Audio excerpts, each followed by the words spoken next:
السلام عليكم، كي دايرين؟ لاباس عليكم؟ كنتمنى ان شاء الله تكونوا بصحه جيده ان شاء الله يا ربي. اليوم جبت لكم واحد الوصفه ديال الدنجال مخلل، كنتمنى ان شاء الله ينال الاعجاب ديالكم وانتم معايا ان شاء الله. المقادير ديال بالنسبه للمقادير كنحتاجوا كيلو ديال الدنجال بهذا الشكل هذا. الدنجال كنحتاجوا الفلفله، من الاحسن تكون الصفراء والحمراء، ما ديروش الخضراء. وكنحتاجوا فيها المعدنوس مقطع على هذا الشكل، وكنحتاجوا فيها 4 ديال الفصوص ديال الثوم على حسب الكميه اللي عندنا ديال الدنجال. وانا اختاريت نحط معاهم هذا المزيود حار. نتوما اللي كتحتاجوا الحار ديروا معاهم شويه الهريسه الا كتبغيو حار بزاف، انا كنبغي غير نسمو شويه. وكنحتاجوا فيها 2 معالق ديال الملح، وكاس ديال الزيت البلديه يعني زيت الزيتون، وتقريبا 4 كاس ديال عصير الحامض. من الاحسن بلا ما ديروا الخل، نتمشاو هنا بلا ما نديروا شي مكون تكون فيه مواد حافظه باش يكون عندنا مزيان. بالنسبه لهاد المخللات راهما مزيانين، كيفيدونا الامعاء ديالنا، كيساعدونا نعوضوا ديك البكتيريا النافعه اللي كتضيع لينا من الامعاء. ضروري نعاودوا نرجعوا ناكلوا شويه ديال المخللات، ولكن من الاحسن المخللات اللي غديروا يكون فيهم غير الماء والملح، يعني ما تضيفوش لهم الخل من الاحسن.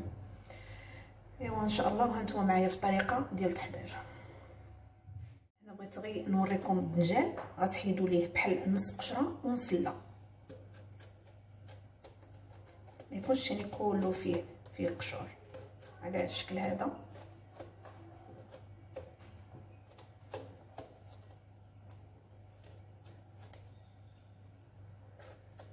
انا هذا هو المخلل المعتمد عندي، وكل واحد وكيفاش الطريقه ديالو.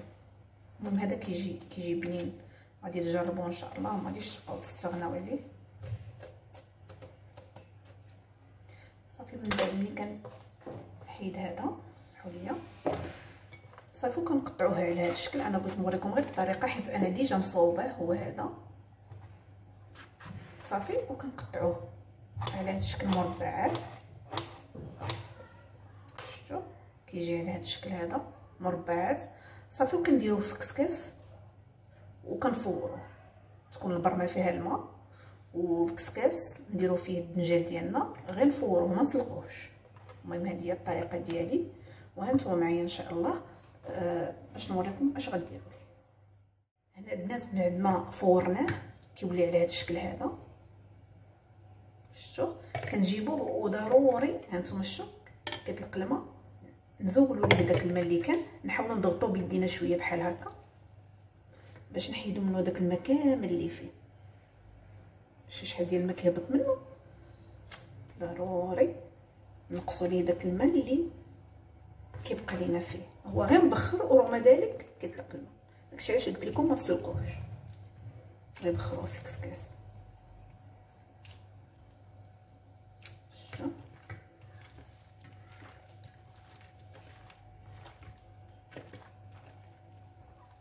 هاد الطريقه ضروري ديروها بانكم تحيدوا منه الماء ديالو. شوفوا شحال ديال الماء.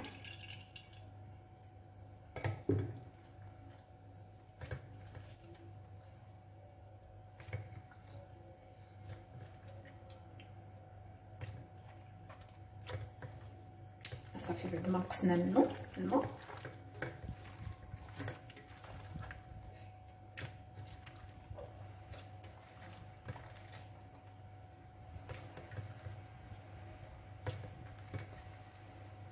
انا غادي نرجع معكم ان شاء الله.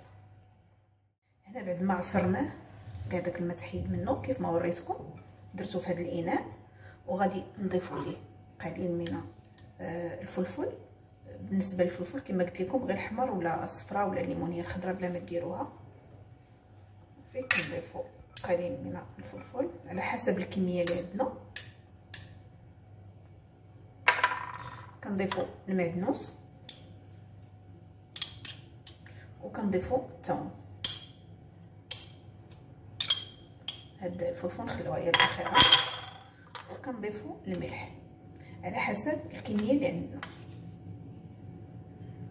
بالنسبه للسيدات كيعرفوا بان عبارهم ميزانهم باش ما يجيكمش مالح. وكنضيفوا ليه 4 كاس ديال العصير الحامض كما قلت لكم، وكنضيفوا ليه كاس ديال زيت الزيتون.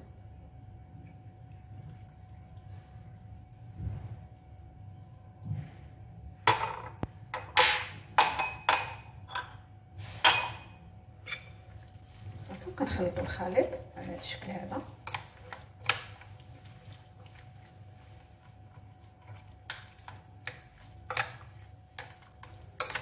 المنظر ديالو كيجي رائع مع الفلفله.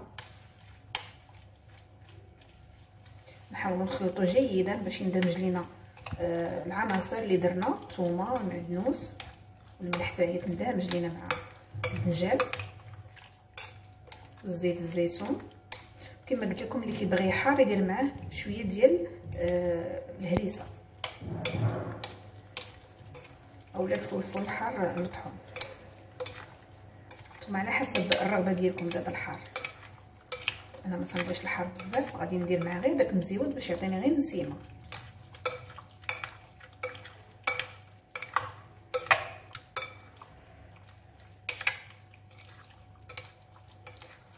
فقط تحطوا ملي يتخلل لكم واحد يومين هكا ولا 5 ايام، صافي كتبداو تستعملوه.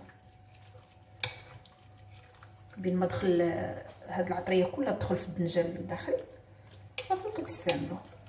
كتحطوه هكا مع الاطباق الرئيسيه، تيكون عندك واجد. صافي ملي تاكدنا بانه اندمج لينا مزيان، العناصر اندمجوا مع بعضهم مزيان. الله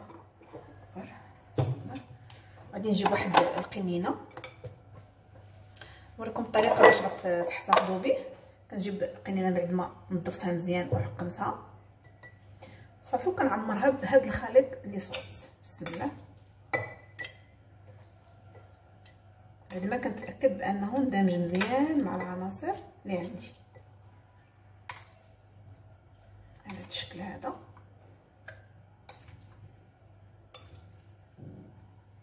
عرفتي ريحه الثومه ما نعاود لكمش رائعه.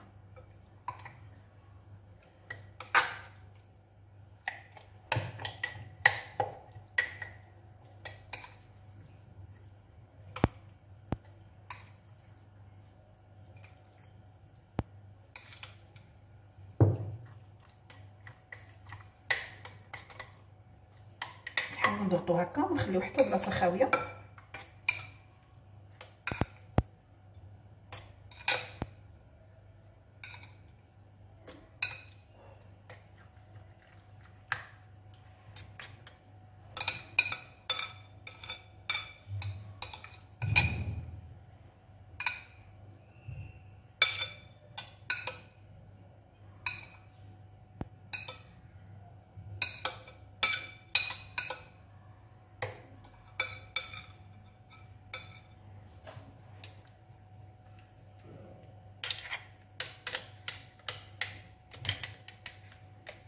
شويه شويه داك الزيت شتي طلع انه الفوق، وغيدير لي واحد الطبقه يحمي ليا المخلل ديالي.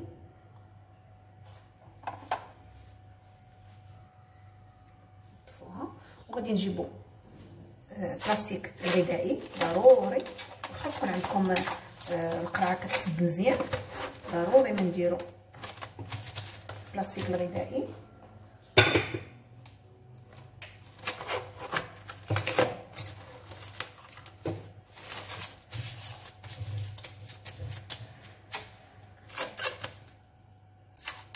نعاودو ليها الطبقه الثانيه.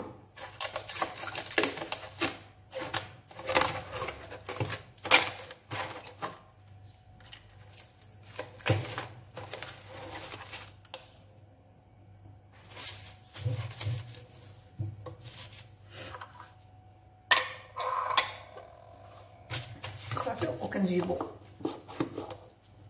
البلطه ديال القنينه ديالنا وكنحكموا عليها مزيان صافي، وكنخليوها ان شاء الله كما قلت لكم 3 ايام هكا ولا 5 ايام صافي، وكنبداو نستعملوه ان شاء الله. وكنتمنى ان شاء الله لا فيديو ديال اليوم يكون نال الاعجاب ديالكم، وما تنسونيش ان شاء الله في لي جيم، وتشتركوا في القناه باش يوصلكم كل ما هو جديد ان شاء الله. مع السلامه.